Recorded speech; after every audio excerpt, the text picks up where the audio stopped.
Indian arm forces, जिसमें हमारी Indian navy, Indian army और इंडियन एयरफोर्स आती है, इनकी जो भर्तियां हैं उनको हम दो कैडर में लेके समझेंगे। एक्स सर्विसमैन हो जाते हैं तो उसके बाद में आपको पेंशन मिलेगी और आपके वार्ड्स को कोटा मिलेगा, कई तरह के स्पॉन्सरशिप या उनको छूट मिलेगी, कई स्कॉलरशिप्स और दाखिले में आपको छूट मिलेगी, मतलब एक तरह से रिजर्वेशन टाइप। हाँ, बच्चों के लिए भी आपकी सुविधाजनक है। आपको रिटायरमेंट के बाद में भी इलाज के लिए सुविधाएं मिलेगी, कैंटीन की फैसिलिटीज़ मिलेगी।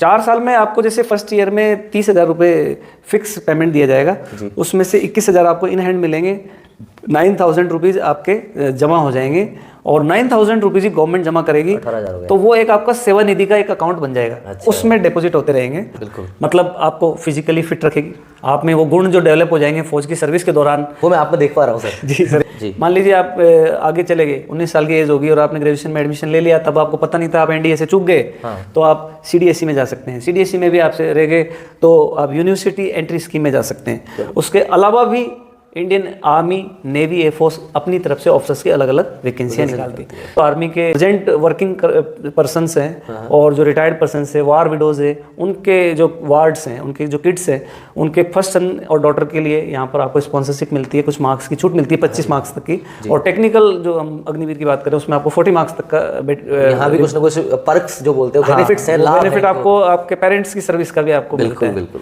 नमस्कार दोस्तों, मैं आशुतोष त्रिवेदी और आप देख रहे हैं पॉडकास्ट विद SWM स्टोरी। और आज हमारे साथ मौजूद हैं ऐसे शख्स जिन्होंने 1999 से सन 2014 तक भारतीय नौसेना में अपने 15 साल देश की सेवा में दिए और आज वही सज्जन राजस्थान सरकार में एजुकेशन डिपार्टमेंट में वाइस प्रिंसिपल के पद पर युवाओं को दिशा दिखा रहे हैं। सुरेंद्र सिंह जी, आपका स्वागत है हमारे इस पॉडकास्ट में। बहुत बहुत शुक्रिया आशुतोष जी। दोस्तों, आज हम ऐसे विषय पर बात करने वाले हैं जो हर भारतीय युवा के दिलों में होता है, डिफेंस फोर्सेस को कैसे ज्वाइन किया जाए। इस पर आज हम चर्चा करने वाले हैं सुरेंद्र जी से और जानेंगे इसके अंदर आर्मी, नेवी और एयरफोर्स, ये इनका रिक्रूटमेंट प्रोसेस क्या है, किस तरह तैयारी करनी चाहिए और जो ग्रामीण युवा है उनके लिए क्या क्या चुनौतियां हैं। इसके अलावा अग्निवीर जैसी जो नई योजना है उन्हें कैसे समझे, तो उसके लिए आज हम आए हैं सुरेंद्र जी के पास में और इनसे चर्चा करेंगे। स्वागत है सर फिर से आपका एक बार। बहुत बहुत धन्यवाद आशुतोष जी। तो सर, मैं आपसे सबसे पहले ये जानना चाहूँगा कि डिफेंस सर्विसेज की सबसे बड़ी खूबियाँ क्या हैं और एक युवा को इसे करियर के रूप में क्यों चुनना चाहिए। डिफेंस सर्विसेज की बहुत सी खूबियाँ हैं सर जी। हर जॉब में एक अट्रैक्शन होता है, पर इस जॉब का अट्रैक्शन सबसे पहली बात तो यह है कि आपको देश की सेवा करने का अवसर मिलता है। बिल्कुल। देश हमारी माँ है, देश हमारे लिए सर्वप्रथम है और सर्वप्रथम कहेंगे तो सर्वप्रथम ही है। बिल्कुल सही कहा। तो इस सर्विस को आपको करने का अवसर मिल रहा है जी, तो ये बहुत बड़ी बात है। हर युवा सोचता है कि मैं कभी देश के काम आऊँ। तो यदि आपको सेलेक्ट किया जाता है, ऊपर वाला इस तरह की आप पे कृपा करता है, तो निस्संदेह ये एक बहुत बड़ी बात है। पहली बात तो यही है। दूसरी सर, पर्क्स की बात करते हैं क्योंकि हम थोड़ा सा इस चीज़ से जुड़कर भी जॉब्स को देखते हैं। तो सर इसमें बहुत ही बढ़िया बेहतरीन पर्क्स गवर्नमेंट की तरफ से है। पर्क्स मतलब जो आपकी सैलरी वगैरह, जो लाभ सुविधाएं और सुविधाएं हैं। जी सर जी। तो इसमें बहुत अच्छी सैलरीज है सर जी, और कई तरह की इसमें फैसिलिटीज़ भी दी गई जी। जैसे आप एक्स सर्विसमैन हो जाते हैं तो उसके बाद में आपको पेंशन मिलेगी जी, और आपके वार्ड्स को कोटा मिलेगा, कई तरह के स्पॉन्सरशिप या उनको छूट मिलेगी जी, कई स्कॉलरशिप्स और दाखिले में आपको छूट मिलेगी, मतलब एक तरह से रिजर्वेशन टाइप। हाँ, बच्चों के लिए भी आपकी सुविधाजनक है।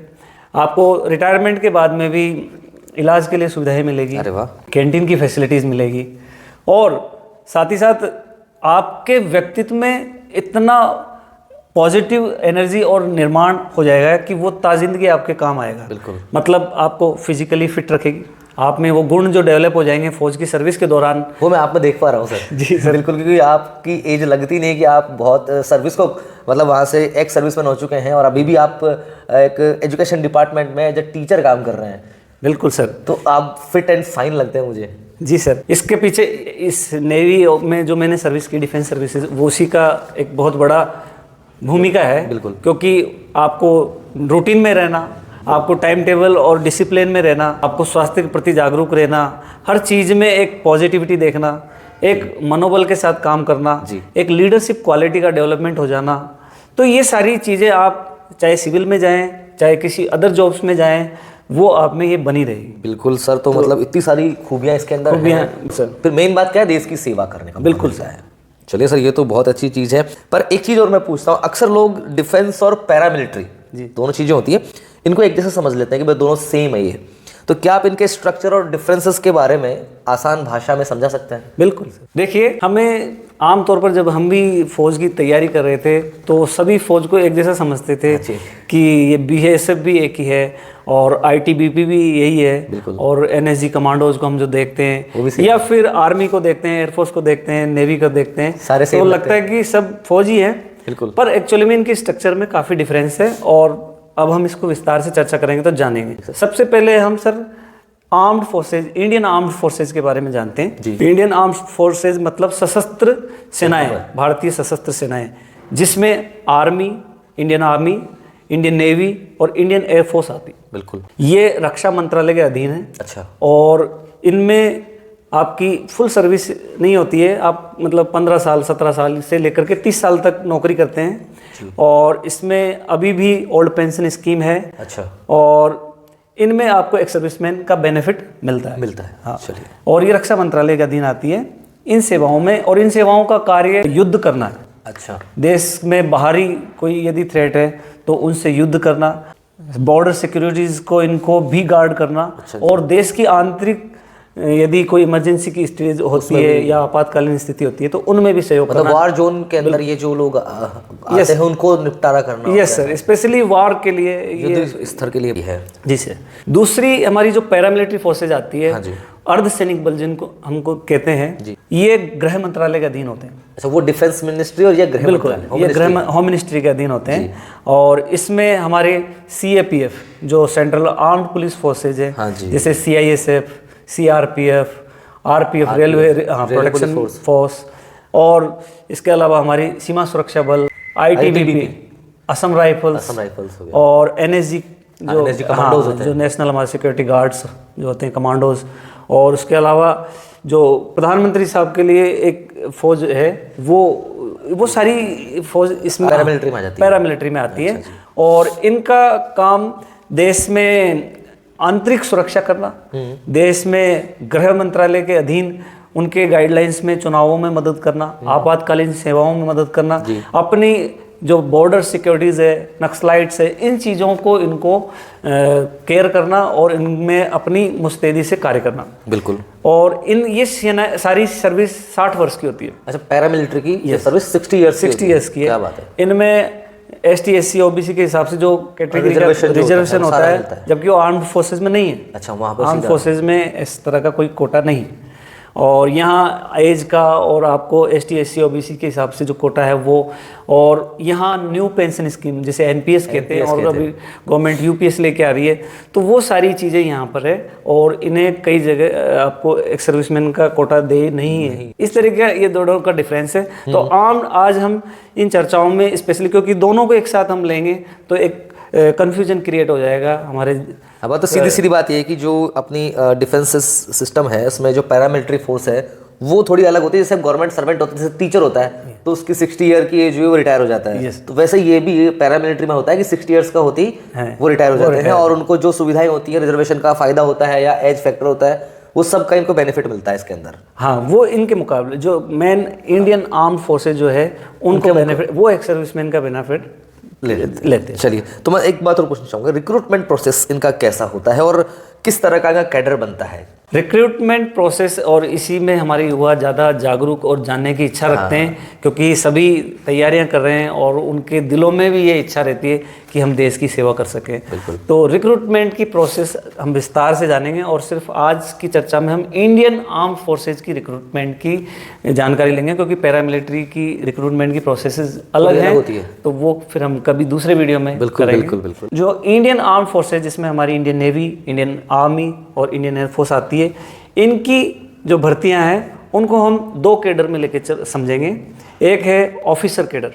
ऑफिसर कैडर में जैसे कमीशनड ऑफिसर जो बनते हैं, सेनाओं में कमांड करते हैं और आगे जाकर जनरल के पद तक पहुंचते हैं, वो सेनाओं में जो ऑफिसर होते हैं। ऑफिसरों के डायरेक्ट ऐसा नहीं है कि डायरेक्ट कोई कैप्टन या ब्रिगेडियर की पूरी प्रोसेस है। हाँ, वो स्टार्टिंग से क्रमोन्नत होते हुए और अनुभव लेते हुए आगे बढ़ते जनरल तक के पद तक पहुंचते हैं। तो इस तरह की सर्विस का एक सिस्टम है। तो इसमें हम कई तरह की भर्तियां हैं जी। सबसे पहले हम बात करेंगे एनडीए की, नेशनल डिफेंस एकेडमी, जहां इसकी ट्रेनिंग की जाती है बाद में सिलेक्शन के बाद में। तो उसी के अकॉर्डिंग इसको एनडीए भर्ती कहा गया है। ये खड़गवासला पुणे में इसकी ट्रेनिंग होती है।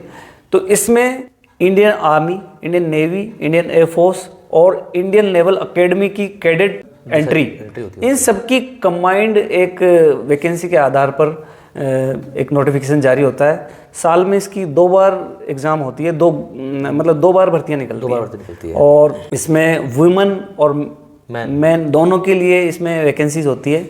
और इसमें जो प्रक्रिया है सिलेक्शन की, वो एग्ज़ाम और एसएसबी के थ्रू है। रिटर्न एग्जाम फर्स्ट आपको रिटर्न एग्जाम देना पड़ेगा। उसमें 2 पेपर होते हैं, वो 900 मार्क्स का वेटेज रखते हैं और उतने ही मार्क्स का एसएसबी होता है, 900 मार्क्स का। मतलब एसएसबी मतलब सर्विस सिलेक्शन बोर्ड। ये एक प्रकार का 5 डेज का एग्जाम है। जिसमें उनका साइको टेस्ट, ग्रुप डिस्कशन और कई तरह की उनकी ऐसी काबिलियतों को टास्क दिए जाते हैं, मतलब मेंटल एंड फिजिकल दोनों चीजों को उसमें देखा जाता है। उनकी मतलब जो भी लीडरशिप की क्वालिटीज, उनकी सिचुएशंस में हैंडल करने का जो तरीका, उनका कॉन्फिडेंस, उनका नॉलेज, उन सबको एग्जाम के अलावा देखने के लिए, और उनकी फिजिकल एफिशिएंसी एंड मेडिकली और साइकोलॉजिकल कंडीशंस, जैसे उन्हें कभी एयरक्राफ्ट में अकेले काम करना है तो फिर कैसा हो, तो किस तरह की उनकी जो मोटिवेशन लेवल है, तो उसके लिए एसएसबी कंडक्ट किए जाते हैं। ऑफिसर्स की जितनी भी भर्तियां हैं उनमें एसएसबी बहुत इंपॉर्टेंट रोल रखता है। मतलब तो चीज़ें इसमें इतनी आसान भी नहीं है, लेकिन अगर आप देश सेवा के लिए जाना चाहें तो ये मुश्किल भी नहीं है। क्योंकि आपको फिजिकली और मेंटली दोनों तरीके से प्रिपेयर होना पड़ेगा, तब जाकर आप इसमें एंट्री कर सकते हैं। बिल्कुल सर। तो इसमें जैसे एज क्राइटेरिया की बात करें हम, तो 16.5 साल के से लेकर के 19 साल, बिल्कुल जोश होता है उस टाइम पर 16.5 साल की उम्र में। हाँ, फिर उनके जो नॉर्म्स है वो ये है कि सर वो 16 आपको 12th के बाद लेते हैं। हाँ। इसमें जो एजुकेशन क्वालिफिकेशन है वो 12th PCM, physics, chemistry and mathematics और विद इंग्लिश आपकी होनी चाहिए। हाँ। तो वो बच्चे इस एग्ज़ाम को देते हैं और वो क्वालिफाई 2 एग्ज़ाम जैसे बताए, उसके बाद एसएसबी में वो क्वालिफाई करते हैं। उसके बाद में जब वो एनरोल होते हैं तो वो अपनी चॉइस डालते हैं कि मुझे आर्मी में जाना है, एयरफोर्स में, नेवी में, क्योंकि उनके सभी की पोस्ट, ये सारी चॉइसेस वहीं डालनी पड़ती है। बिल्कुल। तो उसमें क्या होता है, जैसे आप जितनी मेरिट में फॉल करते हैं और आपकी मेरिट अच्छी रहती है तो आपकी चॉइस के अकॉर्डिंग आपको कैडर मिलेगा और फिर वहाँ पर आप कार्यकारी अधिकारी, एग्जीक्यूटिव ऑफिसर्स बनते हैं। और ये सारे जो ऑफिसर होते हैं यही कमांडिंग अधिकारी और लीडर्स और रेजिमेंट्स के बड़े बड़े अधिकारी बनते हैं। क्या बात है सर। तो यहाँ वीमेंस को भी गवर्नमेंट ने बराबर का वेटेज दिया है और जेंडर का कोई तरीके का इसमें पार्शियलिटी नहीं है। हमारे देश में ये बहुत बड़ी बात है कि महिलाओं को डिफेंस फोर्सेज में भी उनको अपना हुनर, और जो महिलाएं घर चलाती, घर को डिफेंस करती हैं, वो वहाँ पर भी देश को डिफेंस कर सकती हैं, इसमें कोई दो राय नहीं है। तो फिर वो वहाँ पर 3 साल की जो ट्रेनिंग करते हैं, 4 साल की ट्रेनिंग है, तो 3 साल की जो ट्रेनिंग है वो उनको साथ ही साथ में BE या BSc की डिग्री भी मिलती है। अच्छा, बिल्कुल, ग्रेजुएशन की भी। जी सर। उनकी जो एकेडमी है जो हमारी NDA की खड़गवासला में, वो जवाहरलाल नेहरू यूनिवर्सिटी दिल्ली से एफिलिएटेड है। तो बाकायदा उनके एग्जाम्स होते हैं, तो उनको एक साथ के साथ में डिग्री भी अवार्ड होती है, BE की और BSc की इनकी। मतलब ये नहीं होता कि आपने 12th पास कर लिया उसके बाद वहाँ चले गए तो आपकी पढ़ाई कहीं रुक जाएगी। बिल्कुल आपकी पढ़ाई कंटिन्यू चलेगी जो आप करना चाहें। जी सर। उसके बाद में जैसे आपको कैडर मिल जाता है कि आर्मी या नेवी या एयरफोर्स का, फिर आप उस पर्टिकुलर रिस्पेक्टिव कैडर में जा करके बाकी की ट्रेनिंग करते हैं। अच्छा जी। जैसे आप इंडियन नेवी की जो है तो INS एजीमाला जाएंगे आप केरला में, और यदि आर्मी में सिलेक्शन होता है तो आप IMA देहरादून जाएंगे, और यदि आपका इंडियन एयरफोर्स में हुआ है तो आप हैदराबाद जाएंगे। तो बाकी की ट्रेनिंग फिर आपकी वहाँ होती है, और इसमें तमाम तरह की फिजिकल एक्टिविटीज़ होती है, घुड़सवारी, फ्लाइंग, आपको पैराग्लाइडिंग, तो इस तरह की एडवेंचरस चीज़ें भी होती है। क्योंकि वहाँ है सिचुएशन ऐसी, कभी कुछ भी काम पड़ सकता है वहाँ पे कि भाई घोड़े पे जाना आपको, या फिर कुछ भी हो सकता है सर। तो ये एक भर्ती है जिसके बारे में हमने विस्तार से बात करी। जी जी। बिल्कुल इसी तरह की दूसरी, और ये UPSC कंडक्ट करती है। हाँ, इसका IAS वगैरह बनते हैं। हाँ, दूसरी जो वैकेंसी है वो है CDSE, CDSE combined defence service examination. तो इसमें भी आर्मी, एयरफोर्स, नेवी, इन सब के लिए ऑफिसर्स सिलेक्ट किए जाते हैं। ये ग्रेजुएशन बेस की है। जैसे यहाँ तो आप 12th करेंगे और ग्रेजुएशन भी आपको नेवी मतलब एनडीए की तरफ से कराई जाएगी और फिर आपको कैडर मिलेगा। लेकिन यहाँ आप ग्रेजुएट होके आते हैं तो आपने जैसे अब इसके लिए जो क्राइटेरिया है, आपने बीई कर रखा है, इंजीनियरिंग कर रखी है, बैचलर ऑफ इंजीनियरिंग, बीटेक कर रखा है आपने, या आपने बीएससी कर रखी है, या बीए की भी वैकेंसियां आर्मी में निकलती है। तो ये सारी उसमें क्राइटेरिया आप, क्योंकि नोटिफिकेशन में डिटेल में जा सकते हैं, हम यहाँ उसको डिटेल से बात करेंगे तो फिर हमारी चर्चा बहुत लंबी हो जाएगी। और ये इसमें एज क्राइटेरिया, क्योंकि ग्रेजुएशन करके आ रहा है तो वो 20 से 24 पे पहुंच जाता है। 20 से 24 वाले बच्चे इसमें आ सकते हैं। ये भी मेल और फीमेल के लिए होती है। अच्छा, दोनों के लिए इक्वली उसमें होता है? हाँ, उसमें वैकेंसीज को डिवाइड किया जाता है। बट उनको इक्वली अपॉर्चुनिटीज और एज क्राइटेरिया सेम है जी। हालांकि फिजिकल फिटनेस की चीज़ें, क्योंकि वीमेंस के और मेल्स में डिफरेंस होती है, तो उसका चार्ट पूरा आपकी नोटिफिकेशन में दिया रहता है। बिल्कुल बिल्कुल। यहाँ जो दूसरी चीज़ है सर, एक तो परमानेंट सर्विसेज होती है जी। आप परमानेंट 20 एंड अबव ईयर्स के लिए सर्विस करेंगे, और यदि आपके फिजिकली फिट रहते हैं, आपके प्रमोशंस बराबर होते रहते हैं, तो आप परमानेंट सर्विस कमीशन आपको मिलता है। साथ ही साथ एसएससी की शॉर्ट सर्विस कमीशन की भी वैकेंसियाँ निकलती है।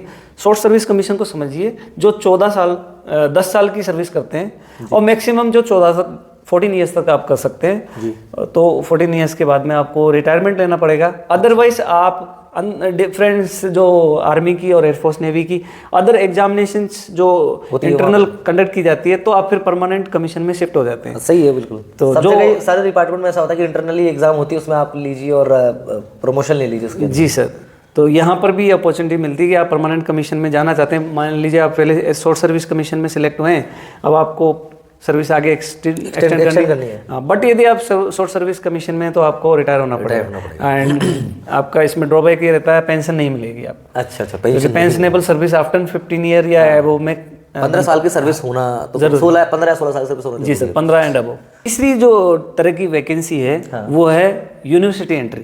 अच्छा, यूनिवर्सिटी से भी एंट्री हो जाती है? यूनिवर्सिटी एंट्री, इसमें कोई एग्जाम नहीं होता है। आप ऑलरेडी जैसे आपने बीई, बीटेक और जो इंजीनियरिंग कर रखी है, ज़्यादातर वैकेंसियाँ इंजीनियरिंग की आती है, क्योंकि आजकल फौज टेक्निकल हो गई है और सारे आपको वेपन एंड सारी चीज़ें हैंडल करनी होती है। तो इसलिए आपकी 60% मिनिमम परसेंटेज होनी चाहिए, और फिर आपकी परसेंटेज के अकॉर्डिंग आपको वही एसएसबी कंडक्ट किया जाता है। और तो डिफरेंट तरह की एंट्रीज डिफेंस में मतलब है। इसमें एंट्री करने के कई सारे तरीके हैं, अलग अलग तरह की भर्तियां हैं, ताकि आपको अपॉर्चुनिटीज मिले।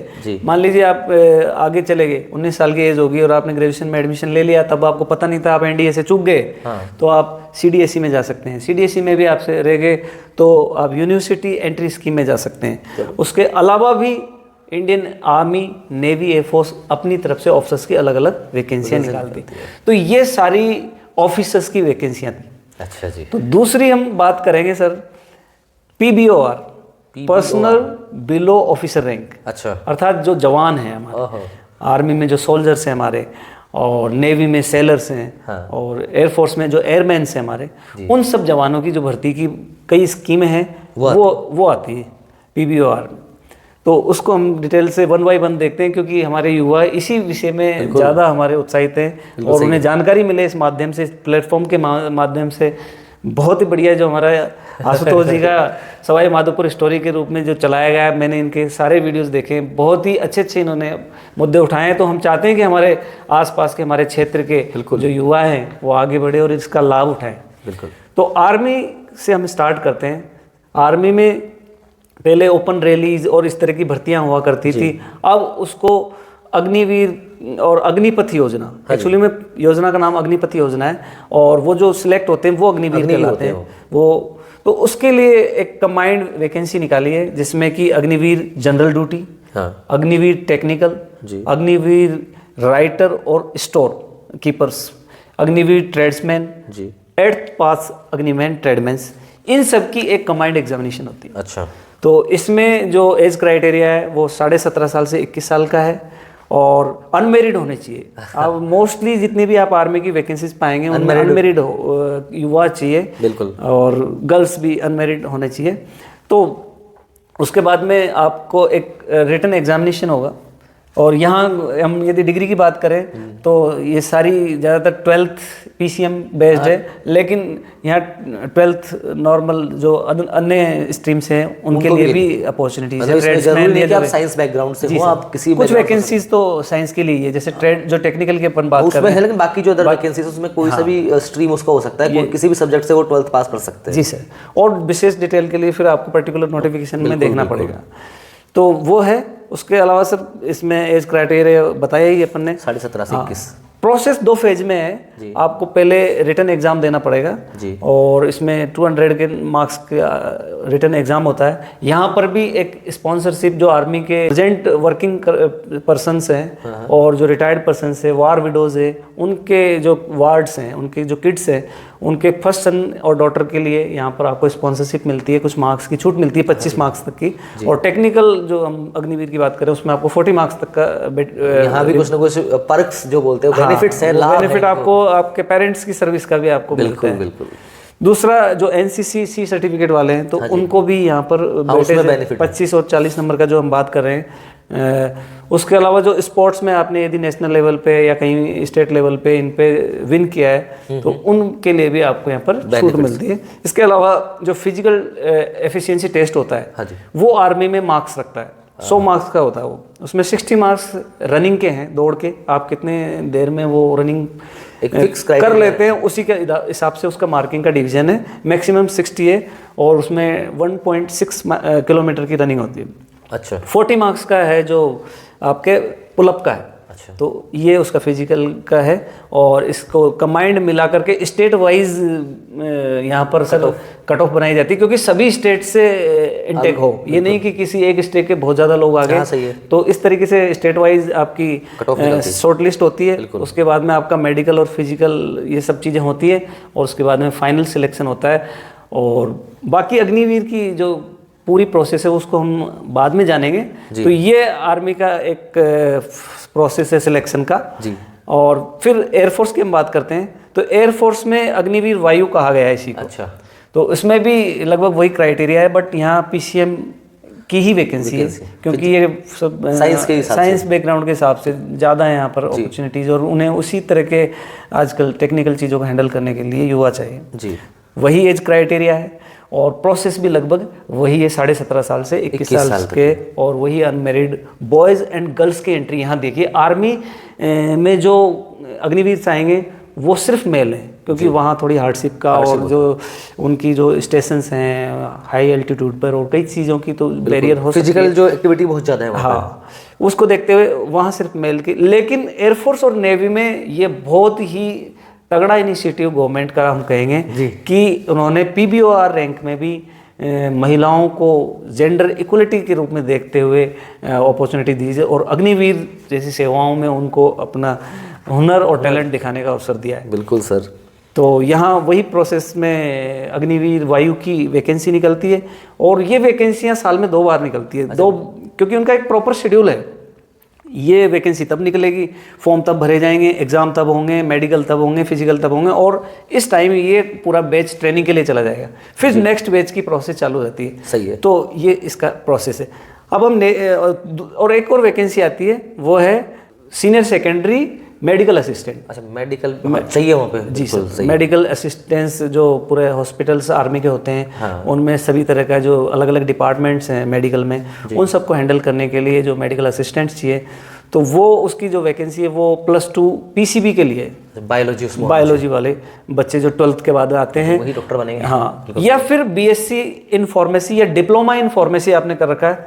हाँ, तो भी जैसे आपको अपॉर्चुनिटी मिलती है और 50% आपकी होनी चाहिए, इस तरह का क्राइटेरिया है। जी। और वही बाकी की प्रोसेस है, वही रिटन एग्जामिनेशन होगा आपका और वही फिजिकल होगा, मेडिकल होगा। लेकिन इसमें थोड़ा सा डिफरेंस ये है कि ये 20 साल की सर्विस है और परमानेंट सर्विस है। अच्छा, जबकि अग्निवीर में आपकी 4 ईयर की है।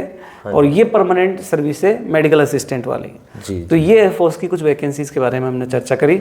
अब हम इंडियन नेवी के बारे में चर्चा कर लेते हैं सर। इंडियन नेवी में भी अग्निवीर की वैकेंसी है, Agniveer SSR, senior secondary recruit. तो वो सीनियर सेकेंडरी जो मैथमेटिक्स होते हैं उनके लिए है। बाकी पूरी प्रोसेस वही है जो अन्य अग्निवीरों की आर्मी एयरफोर्स में है, यहाँ भी महिलाओं और पुरुष दोनों के लिए वैकेंसीज हैं। ये नया है नेवी में जी। और 17.5 to 21 के जो बच्चे हैं, 17 से 21 साल की उम्र के बच्चों को वही 2 फेजेज में पहले आपको रिटन एग्जामिनेशन क्वालिफाई करना है, फिर उसमें शॉर्ट लिस्ट होने के बाद में वही मेडिकल की प्रोसेस के थ्रू आपको सिलेक्ट होना है। दूसरी जो वैकेंसी अग्निवीर की वो है MR, मैट्रिक रिक्रूट। अच्छा, 10th हाँ, मेट्रिकुलेशन वाली, जो 12th नहीं कर पाए हैं, तो मेट्रिकुलेशन वाले बच्चे इसको कर सकते हैं। एज क्राइटेरिया वही है, लेकिन इसमें आपको स्टीवर्ड, कुक या हाइजीन मेंटेन करने वाले काम करते हैं, वो भी बहुत अच्छे कार्य है और इक्वल है, सारे बेनिफिट्स वही हैं। तो जी सर, बहुत अच्छी वैकेंसियाँ सभी तरह के लड़कों और युवाओं के लिए, बिल्कुल, और लड़कियों के लिए वैकेंसियाँ दोनों ही। तीसरी जो अभी अपने एयरफोर्स की बात करी थी, उसी तरह की नेवी में भी SSR मेडिकल असिस्टेंट की वैकेंसी होती है। वो भी पूरे 20 वर्ष का इनिशियल एंगेजमेंट होता है और आगे तक बढ़ सकती है। उसमें पेंशन है आपकी और पूरे बेनिफिट है, मतलब परमानेंट आप उसमें सेलेक्ट होते हैं और मेडिकल असिस्टेंट का काम करना होता है। वहाँ PCB की ज़रूरत है, बायोलॉजी। हाँ, और बाकी आप डिटेल के लिए नोटिफिकेशंस देख सकते हैं। तो ये तमाम तरह की भर्तियां हमने बात करी, ऑफिसर कैडर की, जवान कैडर की, इंडियन आर्मी, नेवी, एयरफोर्स में, और हम चाहते हैं कि आप इन सब चीज़ों पर डिटेल से जाएं यदि आप इसमें रुचि रखते हैं। मैं आपको देख रहा हूँ जैसे कि आप बड़े इंटरेस्ट के साथ इन चीज़ों को बता रहे हो, क्योंकि आपने वहाँ पर अपने 15 साल जीवन के दिए हैं देश सेवा में, तो आपने बहुत चीज़ें वहाँ देखी हैं। जैसे वहाँ ये नहीं होता, जैसे बताया उन्होंने कि छोटा बड़ा कोई नहीं होता है, जितने भी लोग वहाँ आते हैं सब एज ए फैमिली ट्रीट किए जाते हैं। हाँ, काम होगा तो बिल्कुल आपको डांट भी पड़ेगी और पुरस्कार देना होगा तो भी मिलेगा आपको, इसमें क्या है। मेरा एक सवाल छोटा सा ये था कि जैसे अग्निपथ जो योजना है जिसमें अग्निवीर जाते हैं, तो जैसे अभी कुछ रिक्रूटमेंट में कुछ नए बदलाव आए हैं या फिर वही चीज़ें पुरानी वाली हैं इसके अंदर अभी?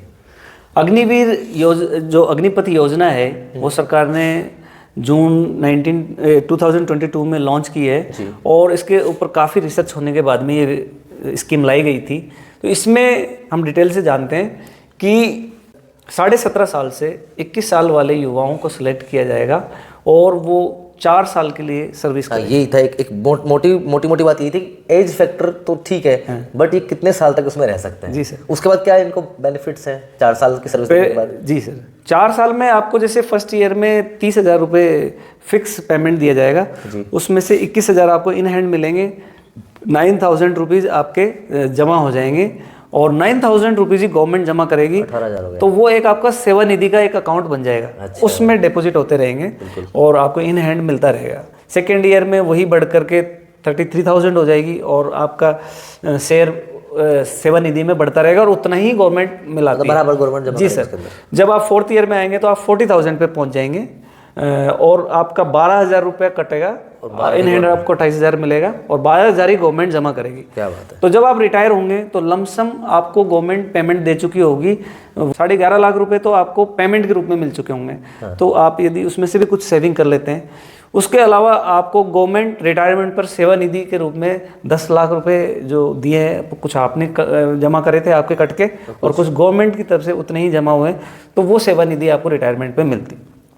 अब इस जब रिटायरमेंट का समय है तो उसमें से आपकी गवर्नमेंट की प्रोसेस रहेगी, 25% लोगों को परमानेंट सर्विस में परमानेंट सर्विस मिल जाएगी और वो सर्विस में आगे रहेंगे बिल्कुल। तो इसमें कई तरह के कॉन्ट्राडिक्ट्स लोगों में हो रहे हैं कि ये परमानेंट ना करके बच्चों को जल्दी, पर मेरा ये मानना है और सरकार ने इसे बहुत सोच समझ के लॉन्च किया है। एक तो जो वैकेंसीज पहले निकल रही थी जो वो तो निकल ही रही है, वो तो परमानेंट हो ही रहे हैं अभी भी, लेकिन जो 75% बंदे जो 4 साल या 3 साल 4 साल जो नौकरी कर रहे हैं, तो उन लोगों को नया रोजगार मिला है। बिल्कुल। और वो लोग यहाँ से जा रहे हैं तो हालांकि उन्हें पेंशन बेनिफिट्स नहीं मिलेंगे, ना ही उन्हें एक्स सर्विसमैन का कोटा मिलेगा, क्योंकि एक्स सर्विसमैन का कोटा जो 20 साल नौकरी कर रहा है, जो 25 साल फौजी नौकरी कर रहा है, तो उनमें और फिर 4 साल वाले में एक डिफरेंस क्रिएट हो जाता है। शॉर्ट सर्विस कमीशन को भी अभी तक ये कोटा नहीं मिला। गवर्नमेंट ने कई स्टेट गवर्नमेंट्स ने जैसे इनके लिए कहा था कि जो ये काम करके आएंगे 4 साल की सर्विस देंगे तो उन्हें हमारे यहाँ पर पुलिस विभाग में या कई और विभाग में हम कुछ ना कुछ लाभ देंगे। जी सर। तो कोई कर सकते, गवर्नमेंट चाहे तो कर सकती है। नहीं, गवर्नमेंट ने सर बिल्कुल आपने बहुत ही अच्छा बात बताई कि आपको बहुत अपॉर्चुनिटीज़ है। 10% कोटा CAPF की जो भी जितनी भी हमारी सेंट्रल आर्म जो मेरा पहला पैरामिलिट्रीज की हम बात कर रहे थे, उन सब ने आपको CAPF में, CRPF, CISF, इन सब ने आपको 10% कोटा दिया है। अच्छा, वही पूछ रहा था कि है कि नहीं इसके अंदर? नहीं, बिल्कुल सर। और इसके अलावा जैसे हरियाणा पुलिस है, जम्मू कश्मीर पुलिस है, और उड़ीसा में भी अभी चल रहा है। तो ये सारी स्टेट गवर्नमेंट पुलिसेस भी आपको 10% कोटा दे रही है। तो आपका रीसेटलमेंट का बहुत अपॉर्चुनिटीज़ है। फिर आप जो पैसा अर्न करके ला रहे हैं उससे आप सेकंड करियर के लिए तैयारी कर सकते हैं। तीसरी बात मैं कहूँगा कि जैसे मैं 15 साल नेवी में रहा, तो मैंने 12th करके गया था, मैंने वहीं अपनी ग्रेजुएशन की, PG करी, अपनी MPhil करी मैंने इंग्लिश से। उसके बाद मैंने एडिशनल से BA करी वापस। और इस तरह की तमाम पढ़ाई आजकल कोरस्पोंडेंस से आप कर सकते हैं। तो आप 12th करके गए हैं अग्निवीर में, आप अपनी एजुकेशन कोरस्पोंडेंस के थ्रू जारी रखिए ना। जब तक आप ग्रेजुएशन करेंगे, आप रिटायर होकर वापस आके अपनी आगे की पढ़ाई में लग जाइए। 10 लाख रुपए आप कमा के ले तो उससे आप तैयारी कर सकते हैं। और आपको कई तरह, यदि आपको वहाँ कुछ हो जाता है तो उसके लिए गवर्नमेंट ने आपको 48 लाख का इंश्योरेंस कर रखा है डेथ बेनिफिट के रूप में। यदि मान लो किसी की कैजुअलिटी हो जाती है कहीं आपको सर्विस के दौरान, तो फिर आपको insured 48 lakh plus 44 lakh death compensation करके 1 करोड़ लगभग आपको मिलेंगे। उसके अलावा यदि किसी को मेजर इंजरी हो जाती है तो डिसेबिलिटी की उसको 100% यदि डिसेबिलिटी गवर्नमेंट के नॉर्म्स के हिसाब से होती है तो आपको शायद 30-35 या 40 लाख उसमें आपको एक तरह से, हाँ ठीक है, आपके साथ कुछ भी मिस हैपनिंग होती तो उसमें गवर्नमेंट इन सब चीज़ों को, नॉर्म्स को गवर्नमेंट ने देखा है और अग्निवीर में उन्होंने बहुत अच्छा काम किया है। युवा हमारी फौज रहेगी और उनमें से जब 4 साल के बाद में बंदा ट्रेंड होगा तो वो फिर इनटेक करेगा, तो वो आगे सर्विस में बहुत अच्छा करेगा। दूसरी बात सर, इसमें जो है कई बार हम सर्विस में चले जाते हैं और हमें हमारी पारिवारिक परिस्थितियां ऐसी होती है कि हम उसे 15 साल तक या 20 साल तक का जो बॉन्ड है वो नहीं कर पाते हैं, तो आपको 4 साल में रिवर्ट बैक होने का अवसर मिलता है। अच्छा जी। आपको यहाँ आप सोच सकते हैं कि यार मेरी कंडीशंस नहीं है, तो ये बहुत अच्छा एक अवसर होता है। कई लोग नहीं करना चाहते हैं तो वापस आ सकते हैं, इसलिए ये बहुत बढ़िया स्कीम मैं कहूँगा। अब मैं एक छोटा सा सवाल मेरे माइंड में ये आ रहा था, जैसे ये चीज़ें कई सारी तो जैसे शहरों में तो इजीली अवेलेबल हो जाती जो चीज़ें हैं, जैसे ग्रामीण युवाओं के पास टैलेंट तो बहुत है, लेकिन अगर उनको डिफेंस सिलेक्शन की जर्नी की बात की जाए तो उनके लिए वो कैसी होती है और उन्हें क्या क्या कदम उठाने चाहिए ताकि वो शहरी जो क्षेत्र है उनके बराबर कंधे से कंधा मिलाकर चल सके? बिल्कुल, आपकी बात में मैं इसी दौर से गुजरा था, क्योंकि हम ग्रामीण परिवेश से थे तो हमें ये पता नहीं है कि भारतीय नौसेना क्या है और कोस्ट गार्ड क्या है। बिल्कुल। तो हम आज के समय में तो हालांकि इंटरनेट का ज़माना है, हमें कई तरह की इन्फॉर्मेशंस मिलती है, लेकिन वो इन्फॉर्मेशन ही है, वो पुख्ता जानकारी नहीं है, वेरीफाइड जानकारी नहीं है। तो जो हमारे ग्रामीण युवा है उन्हें ये जानकारी नहीं हो पाती है कि कहाँ वैकेंसियाँ निकल रही है और उनके क्राइटेरिया क्या है, और मैं फिजिकल की तैयारी किस तरीके से करूं, रिटन एग्जामिनेशंस की तैयारी कैसे करूं, और उन्हें वहाँ फिर मैक्सिमम वैकेंसीज में अभी हमने चर्चा करी कि साइंस बैकग्राउंड चाहिए, तो ग्रामीण क्षेत्रों में साइंस बैकग्राउंड के स्कूल्स अवेलेबल नहीं होते हैं। तो ये सारी समस्याएं उनके साथ में आती है। फिजिकल के लिए उन्हें ग्राउंड नहीं मिल पाता है, मेडिकल में क्या क्या एक प्रोसेस है उसके बारे में वो जानते नहीं है, प्रॉपर ट्रेनिंग की जो बात है वो अवेलेबिलिटी कम रहती है। बिल्कुल, ये सब चीज़ों की वजह से। अदरवाइज यदि वो एक्टिव रहें तो और अपनी इंफॉर्मेशंस को सही जगह से गैदर करें तो बिल्कुल वो सही भी है। बराबर से। तो बिल्कुल आपने सही कहा है कि और आजकल मोबाइल का ज़माना भी है, इंटरनेट का ज़माना भी है, तो सब कुछ आप अपने हाथ में रखते हैं, देख सकते हैं। तो ग्रामीण युवा हो चाहे शहरी युवा हो, सभी के लिए इन्फॉर्मेशन गैदर करना बहुत आसान हो चुका है।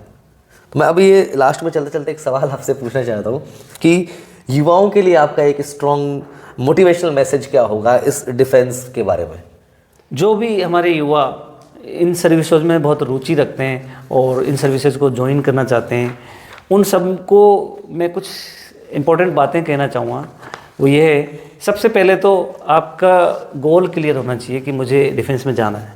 आपकी स्ट्रॉन्ग मोटिवेशन होनी चाहिए और आपका क्लियर विज़न होना चाहिए।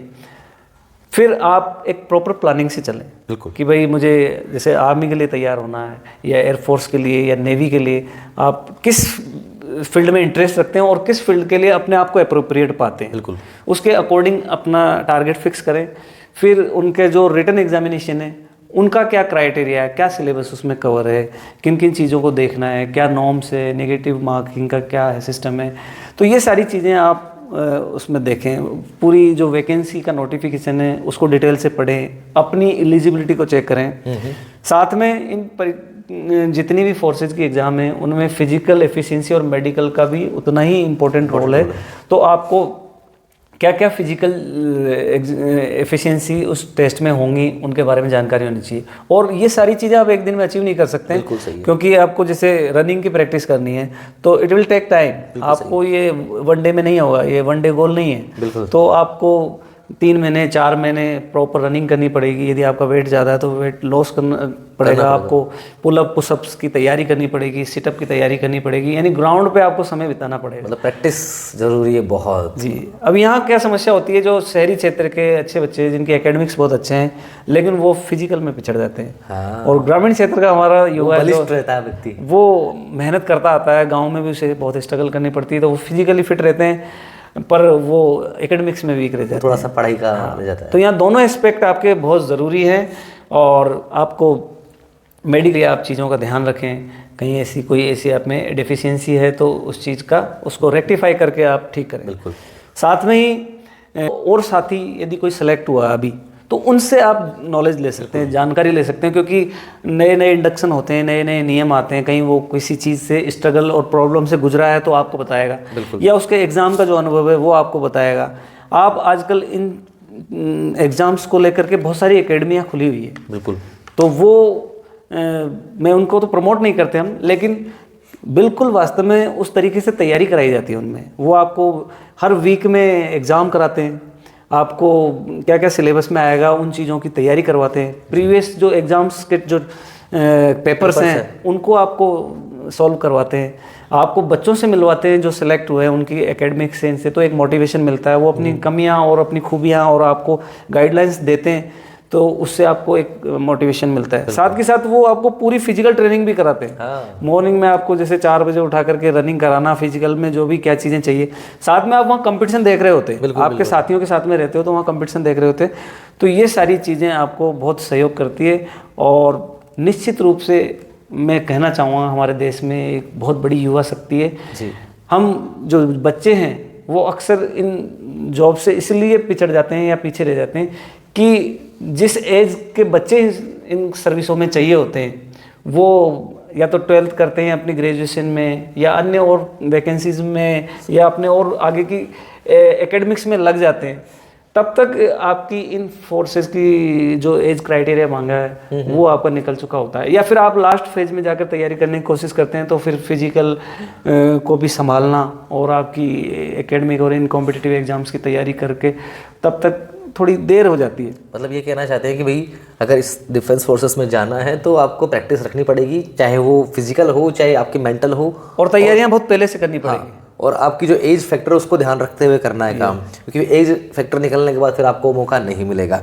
तो मौका है आपके पास 17.5 साल से लेकर 21 साल जो एज क्राइटेरिया है उसके बीच आप तैयारी कीजिए और अच्छे से तैयारी कीजिए। डरिए मत, बिल्कुल होना है, बिल्कुल होगा, नहीं होगा कोई दिक्कत नहीं है, लेकिन आप प्रैक्टिस जारी रखिए। बिल्कुल सर, बिल्कुल। ये बहुत ही डायनेमिक सर्विस है और रियली में आप उन एक्स सर्विसमैन से कभी मिले हों या सर्विसमैन से मिले हैं जिनको आपने वर्दी में देखा होगा तो उनका जज्बा और उनकी एक मोटिवेशन आपको अलग ही नज़र आएगी। साथ के साथ इतने जो इसमें फ़ायदे हैं और आपके बेनिफिट्स हैं वो सारी चीज़ें तो हमने चर्चा करी है। तो बिल्कुल बहुत सारी शुभकामनाएं आप सबको देते हैं कि भविष्य में आप इस तरह की वैकेंसियों की तैयारी करें और आगे बढ़ें। बिल्कुल। तो सुरेंद्र जी, इतनी अच्छी जानकारी आपने बताई, आपने अपना एक्सपीरियंस शेयर किया, उसके लिए आपका बहुत बहुत धन्यवाद। और हमारे दर्शकों को ये इन्फॉर्मेशन बहुत अच्छी लगी होगी डेफिनेटली, क्योंकि ये चीज़ें बहुत आसानी से मिलने वाली चीज़ें नहीं होती। आपको इतने डिटेल में चीज़ें कहीं से नहीं मिलेगी, ये तब मिलती है जब कोई आपके साथ बैठा हो और वो समय निकाल कर आपको बातें बताएं। तो सर बहुत बहुत धन्यवाद सुरेंद्र जी, इतना बढ़िया आपने हमें जानकारी का पिटारा दे दिया आज कि अब जो लोग देखेंगे वाकई में युवाओं के लिए बहुत इंस्पिरेशन ये बातें होने वाली है। तो बहुत बहुत धन्यवाद सर। बहुत बहुत आभार आशुतोष जी, आपके माध्यम से मुझे भी इन युवाओं को अपना अनुभव शेयर करने का अवसर मिला जी। और आप इन जानकारियों का लाभ उठा करके बाकी की अन्य इन्फॉर्मेशंस आप वेरीफाई करें नोटिफिकेशन से, और निश्चित रूप से अपना करियर चुनें। और हम चाहते हैं कि हमारे क्षेत्र के अधिक से अधिक युवा इन सर्विसेज में जाएं। बहुत बहुत धन्यवाद। तो जाते जाते एक बात कहना चाहूँगा जो मैं लिखी थी मैंने कुछ, अगर देश आपकी धड़कनों में है तो यूनिफॉर्म आपकी डेस्टिनी में है, बस तैयारी शुरू करो, अवसर खुद रास्ता बना लेंगे। वाह वाह वाह। तो सुरेंद्र जी बहुत बहुत धन्यवाद, और मिलते हैं अगले वीडियो में, अगले पॉडकास्ट में किसी और विषय पर। तब तक के लिए इस वीडियो को शेयर कीजिएगा और हमारे चैनल को सब्सक्राइब कीजिएगा। जय हिंद। जय हिंद।